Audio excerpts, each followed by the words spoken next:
네? 이거만큼 더 중요한 거 있습니까? 장관님 말씀해 보세요. 일부러 한 거예요. 네? 일부러. 취임식이 더 중요합니까? 애 죽은 거 이거 지금 해결하는 게 더 중요한 겁니까? 네? 장관님 취임식 중요합니까? 그런 사람이 지금 나한테 장관을 한다고 해요. 뭐 아무튼 모르면서. 세월호 국정조사 특위 기간보고 첫날인 오늘, 김관진 국방부 장관이 자신의 이임식 참석차 오전 질의 후 국회를 떠나려 하자 세월호 참사 유가족들의 항의가 이어졌습니다. 이날 세월호 유가족들은 국방부 안전행정부 등 정부의 부실한 초동 대응이 대참사를 만들었다는 위원들의 질책을 침통한 표정으로 지켜봤습니다. 국가재난 시 컨트롤 타워 역할을 담당해야 할 안전행정부가 각 부처에 대한 조정 역할을 전혀 하지 못했고 심지어 사고 초기 실종자, 구조자의 숫자를 잘못 발표하는 등 저는 이번 세월호 사건 초기에 과연 정부가 있었느냐, 무정부 상태가 아니었느냐, 저는 그런 생각까지도 할 정도로 참으로 어이가 없었습니다. 1시간 이내에 출동해야 된다. 이렇게 출동할 수 있도록 대기태세 유지하게 돼 있는데 1시간 16분 걸렸죠. 그것은 16분 늦게 헬기 탔죠. 그게 사실인데 이게 전시에 16분이면 마을 하나가 몰살될 시간이죠. 네, 맞습니다. 이거 왜 이렇게 된 겁니까? 왜 16분 늦은 겁니까? 여야 의원들은 세월호 실종자 수색 방식인 표면 공급 잠수가 뭔지 모른다는 강병규 안전행정부 장관을 한 목소리로 질타했습니다. 안전행정부 장관께서는 표면 공급 잠수 방식이라는 게 뭔지 아세요? 잘 모르겠습니다. 의원님, 그 어떤 방식으로 구조를 하고 잠수는 어떤 식으로 하고 하나 이런 구체적인 거는 사실 현장에서 정해서 하고 저희 중대본에서 그것까지 관여. 언제에서 좀 여기서 그게 해야 될 거 아니야. 그게 뭘 그따 이 말을 하고 있어요. 중대본이 컨트롤 타오고. 책임감을 느끼지만 최선을 다했다는 국방부와 안행부의 답변 태도에 대해서도 의원들의 지적이 이어졌습니다. 국방부 장관께서 하시는 말씀을 두 줄로 요약을 하면 군이 가지고 있는 모든 장비와 인력을 다 보내서 적극 지원했다. 그리고 최선을 다하지 못했다. 이 두 마디인 것 같습니다. 둘은 모순되는데 어느 게 맞습니까? 최선을 다했습니다. 그러나 현장에 소위 이야기는 초동 단계에 현장이 있지 않았기 때문에 거기서 그러니까 그거는 최선을 다하지 못한 겁니다. 본인이 컨트롤 타워이고 중대본부장이라는 지금도 현재까지 숙지하고 계셔야 되고 재난 및 안전 관리에 관한 기본법 및 시행령에 대해서 이 시간 이후에 1시간 사이에 숙지를 하고 오후 답변 준비를 하셔야 됩니다. 안 그러면 지금 오전처럼 답변해가지고 유야무야 그냥 사표로 끝난다라고 생각하시면서 무책임한 태도로 간다. 이거는 말 안 되는 거니까요. 세월호 국조특위 기간 보고는 이후 해수부와 해경, 국무총리실 등을 거쳐 11일 종합질의를 마지막으로 끝나며 세월호 참사 가족 대책에는 매일 특위 활동을 모니터링한 후 활동 방향에 대한 건의사항을 발표할 계획입니다. 오마이뉴스 곽승입니다. 얘기를 해야 되는 거 아닙니까? 저희들 내부적인 얘기긴 합니다만은 이번에 그 실질적으로 조직 분야는 저희 조직실의 전문가가 이걸 참여를 했지만은 아니 지금 안전행정부가 예. 행정안전부에서 안전행정부로 바뀔 때의 중요한 하도가 있지 않습니까? 안전 문제, 그냥 그저 말뿐인 안전이 아니라 실질적 안전을 보장하기 위해서 안전행정부로 요란스럽게 바꾼 거 아닙니까? 그런데 사건에 대한 진상규명도 채 이루어지지 않았는데 조직 개편부터 논의하는 게 맞습니까? 이 재난 분야는 아니 맞습니까? 틀립니까? 좀 빨리 조속히 해야 된다 하는 뭘 조속히 하는 거죠? 구조는 단 한 명도 못했고 조직 개편을 세월호 국조특위 기간 보고 첫날인 어제 이완영 새누리당 의원의 조는 모습을 세월호 가족 대책위가 촬영해 언론에 공개했습니다. 조는 모습과 유가족을 무시하는 태도로 비판받은 이완영 의원. 이 의원은 오늘 오후 기간 보고 중간에 걸려온 전화에는 별거 아니다, 다 졸고 있다고 답했습니다. 이 의원의 목소리는 이 의원 뒤쪽에서 회의장을 촬영하던 오마이뉴스 카메라에 녹음됐습니다. 저도 현장을 돌아왔습니다만 상공에서 그 누군 바다를 어떻게 커버할 수 있을까 걱정이 들은 거거든요.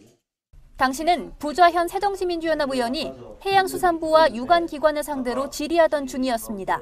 이후 오마이뉴스 기자와 만난 이 의원은 어제 자신이 졸던 상황을 묻는 기자의 전화에 답하고 있었으며 존 것은 잘못한 일이었다고 해명했습니다. 그게 이제 졸고 있다고 거기서 얘기를 해가지고 나한테 묻는 거예요.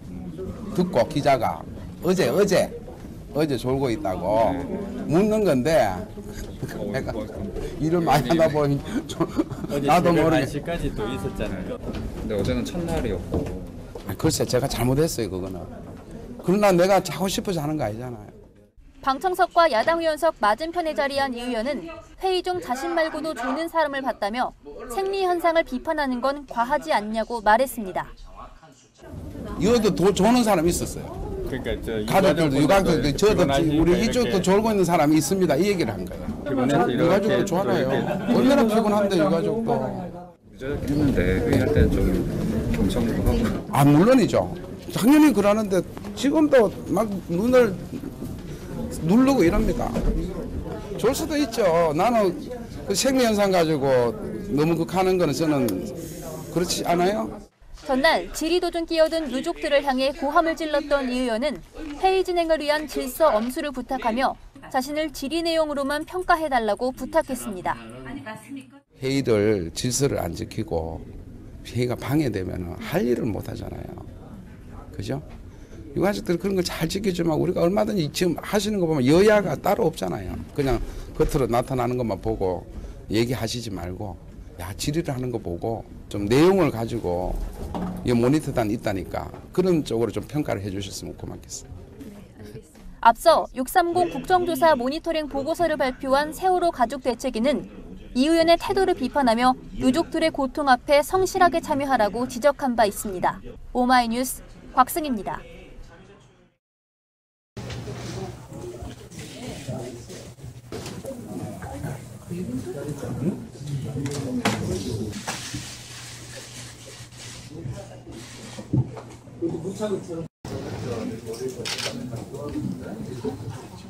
저 해경 간부들은 빨리 가서 지금 11명 시청보다 빨리 수색 작업을 해야 되는데 그러고 있으면 제가 시간만 낭비고 지금 한 여당 의원석들이 다 비어있는 하나도 안 나잖아요 지금요. 아까 되게 고성으로 이렇게 말씀하셨는데 어떤 것 때문에 그러신 거예요? 아까요? 조원진 의원 제가 이야기를 하니까 저보고 당신 누구냐 그랬어요. 그럼 내가 나 유가족이라니까 유가족은 가만히 있으래요. 그러고 나중에 밖에 나가서는 내가 유가족인지 몰랐다 거짓말 시키는 거예요. 알면서도 거짓말 시키는 거예요. 아주 괜히 내가 거짓말을 시키는 거예요. 유관진 의원 사퇴 전까지는 회의 속기 안 한다고 기자회견했는데 어떻게 생각하세요? 말도 안 되죠. 말도 안 되죠. 그렇게 말싸움하면서 마음대로 그러면 회장님 빼고 사퇴하고 국민들 앞에서 한 약속이 아니잖아요. 그걸 어떻게 특위위원들이 국민들 앞에 한 약속을 가지고 어떻게 사퇴를 하라 말한 소리를 합니까? 개인적인 상황에서도 사퇴할 수 있고요. 여러 가지 상황에서 사퇴하는 경우가 있습니다. 가만히 사퇴하고 그러면 제가 넘을게요. 그럼 전부 다 사퇴를 하면 이거 국정조사 대상 보고 성력 없는 조사를 대통령님이 얘기했는데 그 얘기도 안 듣는다는 거네. 맞아요? 조사한다고 말씀드렸죠. 아 근데 사퇴할 수도 있다며요 다. 이거는 무능이야. 위원이 돼갖고 정당에서 대통령이 직접 나가면서 얘기를 하고 했는데 이 위원장님의 무능을 보여. 사퇴 마음대로 할 수 있다고? 위원장님이 어떻게 지금 서신을 하시라고 했죠? 하세요. 하나님 사퇴니까. 아 그런 정신을 가지고 있고 그런 열정이 없고 근데 무슨 기관보고가 되겠어요? 그런 분이 사퇴를 하셔야지. 개인 입장으로 사퇴를 하는 부분에 대해서 어떻게 얘기를 하겠습니까? 그 다음에 아까 열정이 없는 것 같은데요? 두 분 왔을 때 저한테 앉아봐 기다려줍시다. 아이 못 뺄게요. 못 뺄게요. 진짜 여당 의원들이 협의할 수 있도록 자리를 좀 비워주세요. 못 뺄게요. 괜찮아요. 시간이 얼마나 되냐고요. 의원은 그거 대답 못 하십니까? 세월호 국조특위의 KBS 방송통신위 기간보고가 열린 오늘도 고성이 오갔습니다. 조원진 새누리당 의원이 사퇴질한 적이 없다고 하자 야당에선 동의하지 않는다고 맞받았습니다. 위원으로서 특위위원회 발언에 대한 심각한 왜곡 부분에 대해서 좀 말씀을 드리겠습니다. 자료 좀 올려주십시오. 제가 7월 3일 날 김광진 의원의 왜곡 발언에 대해서 정정을 요청했습니다. 정회를 요청을 했는데 그 과정에서 지금 언론에서 한번 보십시오. 속기록하고 동영상 회의록에 저는 삿대질을 한 적이 없습니다. 보세요. 가족분들 잠깐 있어보세요. 얘기하고 있지 않습니까? 가족분들 여당 간사가 얘기하면 야당 간사가 좀 들어주세요. 유가족분들 좀 계세요. 지금 특위위원회 왜곡된 발언에 대해서 얘기하는 겁니다. 좀 들어보세요. 유가족분들 좀 계세요. 이후 특위위원장인 신재철 새누리당 의원은 싸움 좀 그만하자고 말한 유가족에게 정숙하라고 말했습니다. 언론의 왜곡 보도는 없었으면 합니다. 그리고 가족들께서는 정숙을 유지해 주시기 바랍니다. 이날 의원들은 기간보고 하루 전날 출석 명령 거부 의사를 밝힌 MBC를 질타하며 KBS의 세월호 오보 원인과 이후 대처 방안 내용을 추궁했습니다. 앞서 세월호 가족대책위는 지난 한 주간 국정조사를 지켜본 결과 정치권의 진상규명과 재발방지책을 맡겨둘 수 없다며 수사권을 가진 위원회에 유족들이 직접 참여하는 세월호 특별법안을 발표했습니다. 우리가 원하는 것은 성역 없는 진상조사와 안전한 사회를 만들 수 있는 제대로 된 특별법입니다. 이것을 가능하게 하기 위해서는 첫째, 참사의 진상규명 및 의혹 해소를 위해 필요하다고 인정되는 사항에 대한 조사 또는 수사가 가능한 특별위원회가 있어야 합니다. 둘째, 피해자와 국민의 참여를 보장하는 구체적인 방안이 있어야 합니다. 세월호 가족회는 여야 대표와 사회 각계 원로 등을 만나 7월 임시국회 폐회 전까지 특별법을 통과시키기 위해 노력하겠다고 밝혔습니다. 한편 기관보고 첫날인 30일 조는 장면이 공개되자 생리현상이라고 해명했던 이완영 새누리당 의원은 오늘도 조는 모습을 보였습니다. 부자현, 우원식 새정치민주연합 의원들도 국정조사 중 조는 의원 대열에 합류했습니다. 오마이뉴스 곽승희입니다.